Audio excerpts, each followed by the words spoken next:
Twins, as we alluded to with the pitching matchups, they are one of the best pitching teams in baseball. They are third in baseball in team ERA. Offense kind of Raysian, if you will, 20th in team OPS.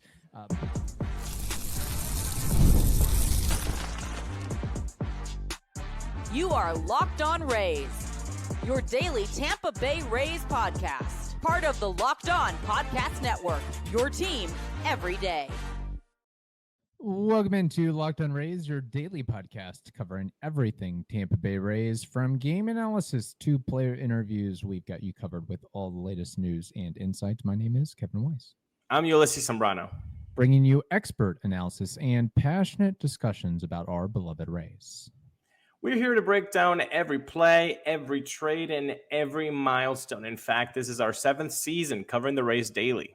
So grab your favorite Rays gear and settle in as we discuss the Minnesota Twinkies coming to town. They've got a good record, and hopefully the Rays can keep up their hot streak. We also have some fun mailbag questions that we'll get to on today's program. But Ulysses, first off, the Twins coming to town. Now, we are recording this prior to Monday's game against the Twins. So fingers crossed the Rays win 13 or 14-0 and go off with a win and win their 6th game in a row. But I will say this is quite the test, quite the challenge for Tampa Bay, which you pretty much could say about any team coming into Steinbrenner Field, but maybe things have changed a little bit with the conditions getting a little bit warmer. I think the Twins, when they play at home, they're more used to 50 and 55 degrees with cloudy conditions. So they may be in for a little rough period here. But if you look at the pitching matchups, as good as many of the Rays starters have been, if you look pound for pound, number for number, the Twins almost have an advantage in every pitching matchup between obviously the game that happened Monday, Chris Paddack versus Zach Littell, but Joe Ryan, former Rays farmhand, going up against Taj Bradley, and then Pablo Lopez going up against Drew Rasmussen. If you can believe it, there is somebody with better numbers than Drew Rasmussen, and that is Pablo Lopez. And then Joe Ryan is continuing to do Joe Ryan things with that mighty nice 2.68 ERA and 67 strikeouts. Even with his success, we still go back to it. That trade for Nelson Cruz had to be made. It created memories. It was a fun time. And, the Rays are known for cultivating pitching prospects. So every once in a while, you have to let one go and flourish elsewhere in order to bring the needs and the necessities into your ball club. Because just kind of reminiscing for a moment here, it was quite I guess we can call it a blockbuster when Nelson Cruz came over to Tampa Bay. And I will still contend that he did better than maybe the narrative says, Kevin, in his time in a Rays uniform. Just saying. I think there are things. The fandom can be a little bit harsh on trades because there are two things that you have to take into account, right? Like, did it actually work? That's one thing. Did it actually work? Did it achieve what you wanted? And number two, at the time, was it a smart trade? Was it a trade that you could be like, okay, I can see the value in it, right? Mm-hmm. Like those are two different things. For example, we just talked last week. At the time, we said, what are you doing with Isaac Paredes? Why are you moving him? I don't care about Super 2 status and you're going to have to pay him earlier. I don't care that Junior Caminero is coming up because Isaac Paredes plays more than one position. I don't care because you're the Rays franchise and you never have a guy that has 30 homer possibilities.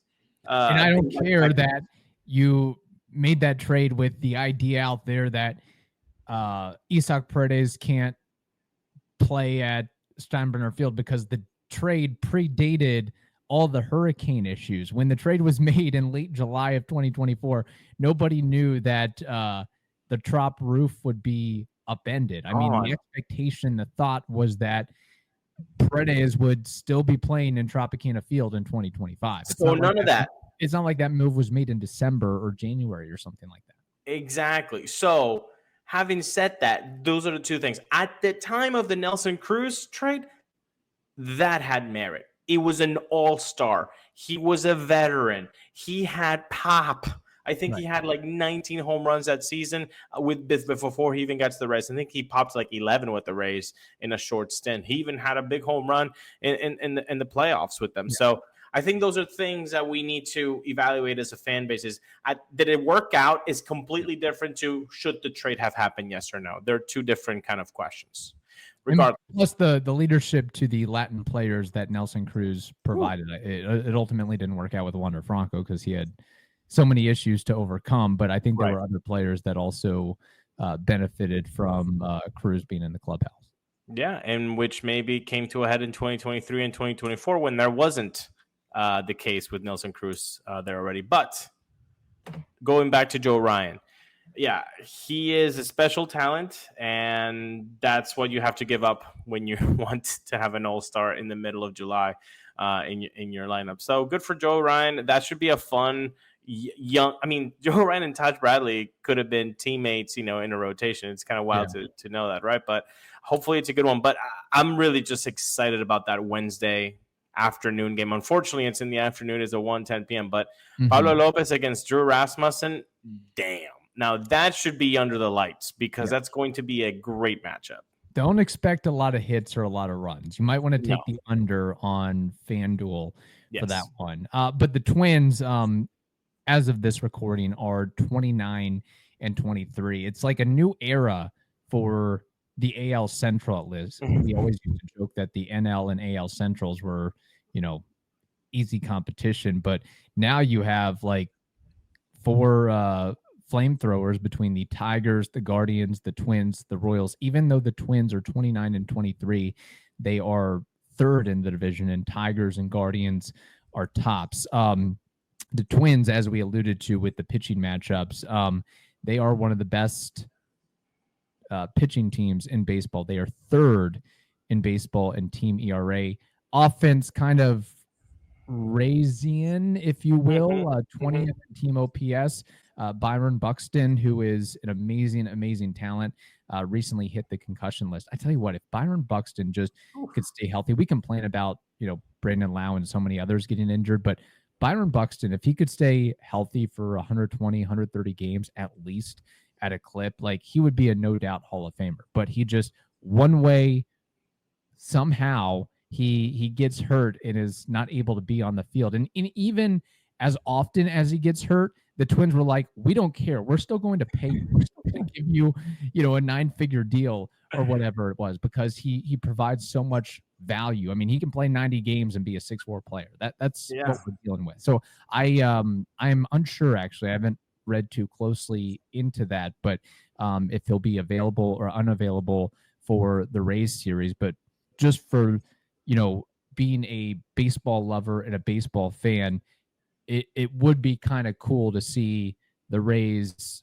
matching up against Byron Buxton, because he does so many things on the baseball field that are unique. It's kind of like what they did with Kiermaier at the Rays, like before the 2017 season. Here's 6 years, 53.5. We know you're going to get hurt, but you're so valuable to us that here's a chunk of money. Please accept and be with us, even if it's 100 games per season. We don't care. I just want to go before, not to make this locked on Buxton here, but he has a 26.7 career WAR as of right now, and he's 31 years old. And he's played his entire career with the Twins, 11 years. He's a one-time All-Star. But he has played 2015, he played 46 games, 2016, 92, 2017, 140, 2018, 28, 2019, 87, 2020, obviously protracted season, 39, 2021, 61, 2022, 92, 2023, 85, 2024, 102. So in 11 years, he's basically played not even a full season, but mostly a full season, 2017. That is almost like, it's almost not even possible to be injured that often, which is crazy. So I just wanted to denote that right there. Like he could, if he was able to play, 140 year in and year out, he would have multiple 30-30 seasons. 100%. He's that talented. Yeah. All right. We have more to discuss, some mailbag questions to get into, but first we have to tell the audience something important that is next on the Locked On Rays podcast, your team every day. Ever check your bank account and wonder, where did all my money go? Between dining out, online shopping, entertainment, it's easy to lose track. And that's where Monarch Money comes in, your personal CFO, giving you full visibility and control over your finances. It takes less than 5 minutes to get started, and it's a complete look at your financial well-being. It manages your money. You can start building wealth. It's fantastic. It gives you everything. It's not just a budgeting app. And today, you can get started and take control of your finances with Monarch Money using code LOCKEDONMLB at monarchmoney.com for 50% off your first year. That's right. Using code LOCKEDONMLB gets you 50% off your first year at monarchmoney.com. Again, monarchmoney.com, code LOCKEDONMLB for half off your first year. All right, getting into a couple of mailbag questions before we close today's program. This first one comes from Eric. Eric says, would love to hear your guys' thoughts on my opinion. The Rays need some kind of hard reset instead of the constant retooling and clinging to hopes of being contenders. I don't know if that's another fire sale at the deadline, coaching staff / managerial change, a change in philosophy, or some combination of those things. Since 2024, and really you can include 2022 as well, it's been a really bad brand of baseball and feels worse than even the record since then would indicate. I think it would be wise for them to take a full step back at this trade deadline and focus on the next real competitive window that this organization will have. Well, Eric, when did you send that in, Eric? Because I feel like that was before the winning streak. Okay, so 4 days ago. So wait, May 8th. Okay, well, yeah, that was a couple weeks ago. But a couple weeks ago, yeah. I mean, it still kind of holds true because even with the 5-game winning streak, the Rays are still at 500, and they're still going to have ups and downs to the season. So there's probably going to be within the next month plus there might be a 4 or 5 game losing streak. So yeah, I just wanted to get like a little sense of like where that was coming from. Yeah, so like, okay, so May 8th, yeah, May. It was in the darkest times, I think, for the season. Look, the decision is yours, Eric, right? Like, have a 63 win season, 69 win season, see young guys hopefully succeed, but with the hopes that in 3-4 years you get lucky with development and your picks are correct. The issue with that, Eric, is that mentality has gone down the wayside once you instituted a very smart idea, which is the draft lottery for the top 10, or rather the worst 10 of the last season to get the top 10 picks. Now it's a lottery. Just because you have the worst record now, you don't get the first draft pick. You can get up like the top 10. So they did this in order for people to stop doing what you're saying to do, which is, hey, let's tank for a little bit, retool, and then go forward. The Houston Astros approach, right? A la 2015 or whenever it was, 10 plus years ago, when they, were unwatchable for a handful of years in the hopes and ultimately the accomplishment of being a really amazing baseball squad. And they did it, right? The Chicago Cubs did that too. Like, there were teams that were able to do it, but that has gone off the window because, like, once you instituted a lottery, now you don't get that number 1 pick. You don't get that Paul Skeens. You don't get that Carlos Correa type pick. So even if you do, you might screw it up, like the Rays have screwed it up before. Exactly. So I will forever like a team that at least has some semblance of a chance to do something during that season than not. I mean, imagine how imagine how frustrated we get as Rays fans when, quote unquote, dark times are and you won 3 out of the last 10. Yeah. And it's tough, but you're around like a 75 to 85 win season. What are you doing if you're a Colorado Rockies fan? If you're a Chicago White Sox fan? Out of 60 games. It's tough, man. So, Eric, I get what you're saying, that like maybe being in the middle never gives you top spot. I get that. And that's why maybe we're always, not always, but that's why our experiences have always been, what's that saying about always the bride and always the bridesmaid over the bride? I am unfamiliar with that. I think that's the one, right? Like always the bridesmaid, not the bride. Yeah, that's what it feels like to be a Rays fan, right? Like, oh yeah, we get to go to the playoffs. Here's another wild card game, but we never get to the actual dance. I understand that, but I'd rather have it's hard to win a World Series if you don't have a payroll of $100 million at least. You just can't. Just when you have the Dodgers out there, when you have the Yankees out there, you have teams that are spending $25 million, $30 million on a player or superstar. It's hard to compete with that. I mean, you can get to the dance, but can you win the dance?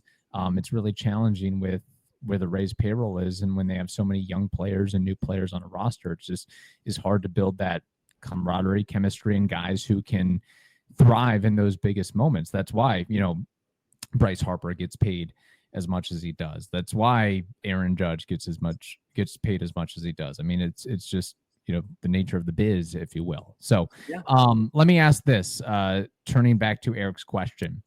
Trade deadline 2025, will Yandy Diaz be dealt? Where are the Rays in the standings? Are they second in the standings like they are currently? Let's say their status quo. They remain 500-ish. They may be a game or two over 500, a game or two under 500. I think that would depend on the context of the division. In the context of the division / wild card, because I think if you're within 4 to 5 games within a wild card spot, you can't outright sell. Okay.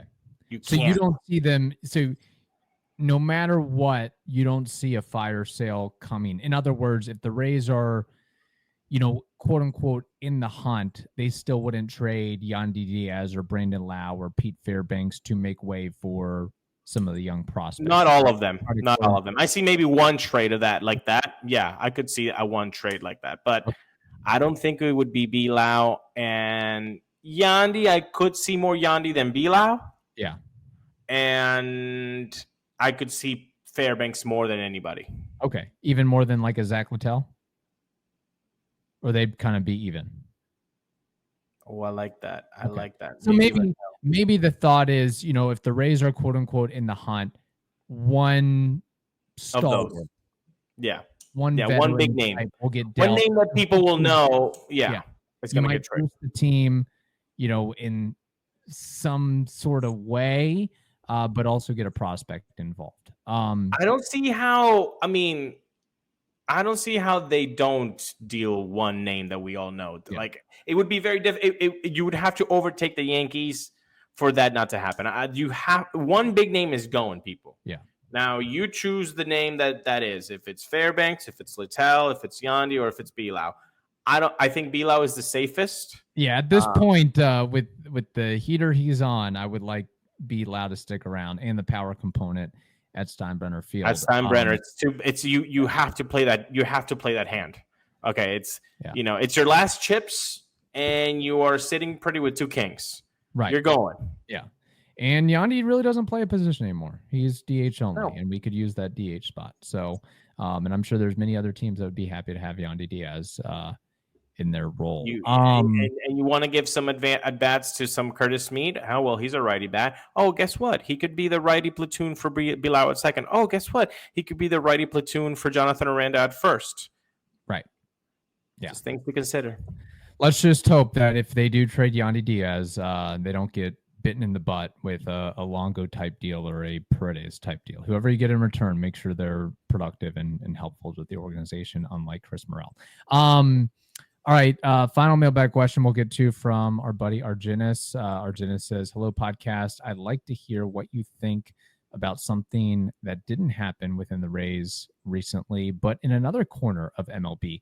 Sometimes fans get so mad that they go after players and their families on social media. They manifest through all sorts of rudeness and even threats. To their defense, I've seen these fans use two arguments. One, because I pay for a ticket, I deserve to receive a good product. And if that isn't provided, then I'm on my right. I have my right to express my frustration whatever way I want. Two, don't tell me how to be a fan, is how they respond to whoever judges that first argument as bad. Do you agree or disagree with this? Thank you. Arjunius, thank you for writing to us. I feel like at most, what you can do as a fan is boo. And even booing, it's like, well, you're not giving any confidence to your own player. So are you really going to earn anything with that type of thing? You're No, probably you're making it worse. A guy who's struggling. I get if a guy is really in a slump, I think really the quote unquote right time to boo for your own players or against your own players is if a guy is not hustling or playing up to par in the sense of, he's pulling a He Jose dogged it. Theory with Yeah, something. he dogged it. Yeah, I like that. Yeah. But you strike out on a 99 mile per hour fastball. What can you do with that? What can you do about that? For not hustling or not taking your time to make a play or trying to do just being a goof out there, basically. That would be okay. And or you know what? You know who I'm okay with honestly booing? It's the manager too. Yeah. The manager, like, I mean, like that's one of the things, man. You're gonna get a lot of blame for things on the manager's side if you're the guy, and you're not gonna get a lot of praise when you're the guy either. Right. That's just part of the gig. So I'm okay with that too, because I think it's one of the ways that you can show frustration about maybe lineup construction, or why are you taking him out? Why didn't you take him out earlier? And you're not taking it out on the player, but you can take it out on the manager. I can see that. But I wanted to start with that because everything else that you said, Argenis, about like threats and stuff like that, that's just that's not being a fan. That's being a piece of crap human being. Yeah, exactly. And unfortunately, like, social media, people are going to say whatever they want. This player sucks. This player's the worst ever. Why are you playing this player? And I understand all that. I get it. But when it comes to the direct threats, that is, totally unacceptable. In fact, it's, even a crime if you want to go that far. And I think, well, two big issues. One big issue is just social media in general. It's safe haven for negativity and anonymous negativity. And two, as much as it is fun to interact and enjoy and make money with, sports betting has changed the game, where you put so much money on an individual player or a team or whatever it may be, and somebody puts a lot of money and they lose out on that money, then they start making those direct threats. And we've seen, people get charged. I think even involved with the Rays, some loser out there, put a bunch of money on the Rays to win a series or something like that. And he's, direct messaging or reaching out to these players and their players' families and saying, they're going to do something to them. And, that is never okay, obviously. No, it's never okay. So yeah, I wanted to first start with the booing and then go, because the serious part of threats and all that to players and family, that has no room in sports. It has no room on as a social context of the species that we are. I mean, if you that, it just goes macro. So no, that has no place anywhere. The booing, if we want to maybe kick it up a little bit on a lighter note to end the show, the booing, I can see how people might be against booing. I feel like it's counterproductive. It's counterproductive to boo your own players. Yeah. But if diving past Jeter is 0 for 3, I'm a boom. I don't care. If Alex Rodriguez is up to the bat, I'm a boom. Right. I'm a boom. I'm not gonna not boo A-Rod. I'm gonna do that. I want him to be uncomfortable because I'm not rooting for him.